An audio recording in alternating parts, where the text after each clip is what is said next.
جنات عدن تجري من تحتها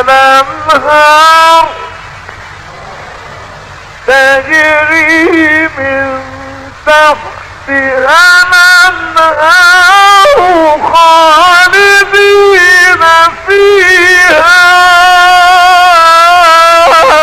أبدا.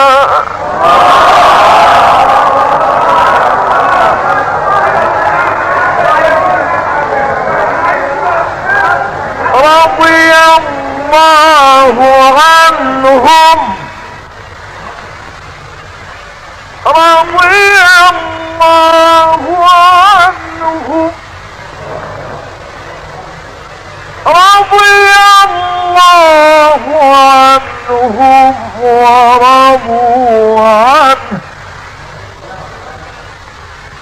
ذلك لمن خشي ربه.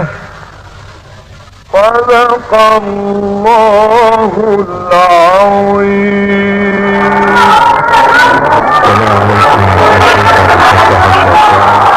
ما تيسر من آية الذكر الحكيم.